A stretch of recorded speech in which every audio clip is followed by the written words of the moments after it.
Hi friends, आपका स्वागत है मेरे चैनल पर। आज हम मिथोलॉजिकल फ्लाइंग मशीन्स की बात करेंगे जिसे हिंदू धर्म के ओल्ड टेक्स्ट में बताया गया है। और आपको जानकर हैरानी होगी कि इन सब टेक्स्टों में आज की टेक्नोलॉजी से बहुत ज़्यादा ही एडवांस टेक्नोलॉजी के बारे में बताया गया है। देखिए, इस टेक्नोलॉजी का आज भी यूज़ इसलिए नहीं कर पा रहे हैं क्योंकि इस टेक्नोलॉजी के बारे में जो बताया गया है हमारे हिंदू धर्म के ग्रंथों में वो आज भी डिकोड नहीं हो पाया, यानी कोई भी उसका मतलब नहीं निकाल पाया है। और आज भी इन विमानों को बनाना नामुमकिन है क्योंकि इनको बनाने में जो चीज़ें बताई गई हैं वो शायद हमारी धरती पर मौजूद ना हो। ऐसे ही वीडियो मैं आपके लिए लाता हूँ और लाता रहूँगा, तो कृपया आप इस चैनल को सब्सक्राइब कर लीजिए। और चलिए शुरू करते हैं मिस्टिकल चर्चा।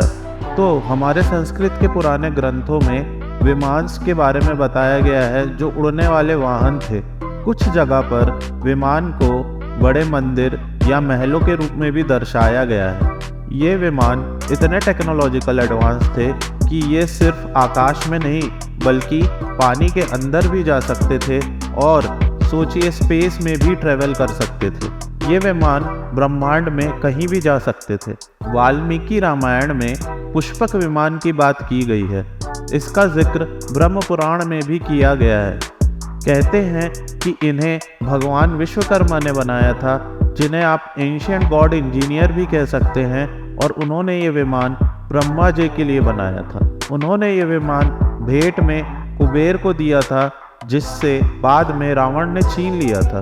इस विमान को इतना एडवांस्ड बताया गया है कि सिर्फ आपकी सोच से ही ये आपको ब्रह्मांड के किसी भी कोने में ले जा सकता है। और ये बहुत बड़ा 2 मंजिला विमान था जिसमें खिड़की, दरवाजे और भी बहुत सारी सुविधाएं थी। महाभारत में भी इन विमानों का जिक्र मिलता है, जिसमें बड़े विमानों की बात की गई है जो आकाश मार्ग से कहीं भी मिसाइल या अस्त्र लॉन्च कर सकते थे और हवा में ही घूमते रहते थे।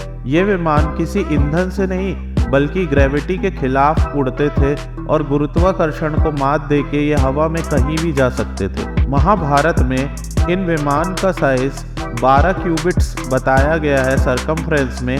और इन विमान में 4 बहुत बड़े पहिए भी लगे होते थे। अस्त्रों के सिवा इसमें एक बहुत बड़े डेडली वेपन का भी जिक्र आता है, जिससे सूरज की रोशनी के थ्रू हम धरती पे किसी भी तरह की तबाही ला सकते थे। ये टेक्नोलॉजी निकोल टेस्ला की खोज डेथ रे से संबंधित है, जिसकी खोज उन्होंने 20वीं सदी में की थी।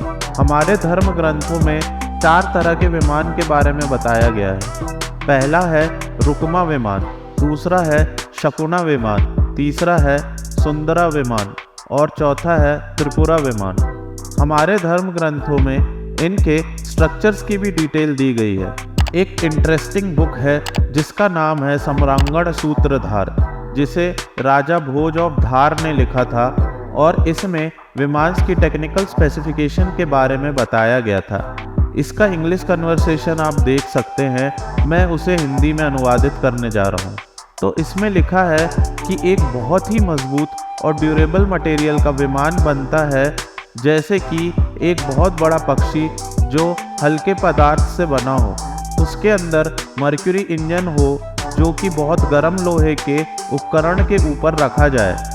और जब लोहा बहुत गर्म होगा तो मर्क्यूरी से एनर्जी निकलेगी, जिसकी मदद से इंसान इस विमान से बहुत दूर तक उड़ सकता है। ये विमान हवा में वर्टिकली ऊपर या नीचे आ सकता है, आगे या पीछे जा सकता है।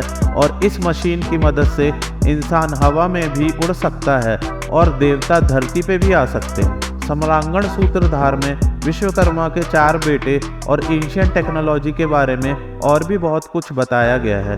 अगर आप पढ़ना चाहें तो पढ़ सकते हैं। सन 2005 में चाइनीज़ आर्मी को ल्हासा तिब्बत में एक संस्कृत डॉक्यूमेंट मिला। इस डॉक्यूमेंट को उन्होंने चंडीगढ़ यूनिवर्सिटी में भिजवाया।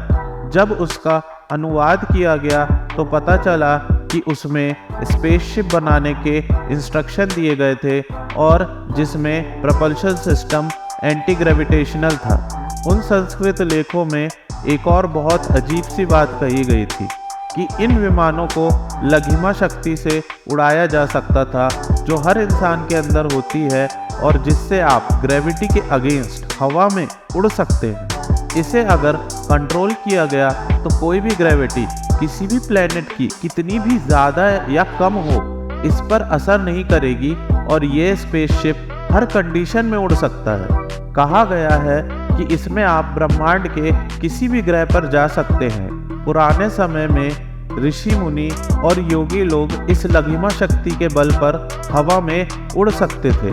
इस संस्कृत के डॉक्यूमेंट में अंतिमा शक्ति की भी बात कही गई है जिससे गायब हो सकते थे, और गरिमा शक्ति की भी बात की गई है जिससे हम ग्रेविटी को मैनिपुलेट करके पहाड़ जैसे भारी हो सकते थे या हवा से हल्के भी हो सकते थे। ये डॉक्यूमेंट हजारों साल पुराना था जिसको पढ़ने के बाद सब चौंक गए। मुझे उम्मीद है इससे आपको पता चला होगा कि हमसे भी एडवांस सिविलाइजेशन हमसे पहले एग्जिस्ट करती थी और हिंदू धर्म कितना पुराना पर उतना ही एडवांस धर्म है। मैंने इसी विषय पर एक वीडियो बनाया था जिसका लिंक आपको ऊपर दिख रहा होगा, जिसमें मैंने रावण के विमान के मिलने की बात बताई थी। तो कृपया चैनल को आप सब्सक्राइब कर लीजिए और देखते रहिए मिस्टिकल चर्चा। धन्यवाद।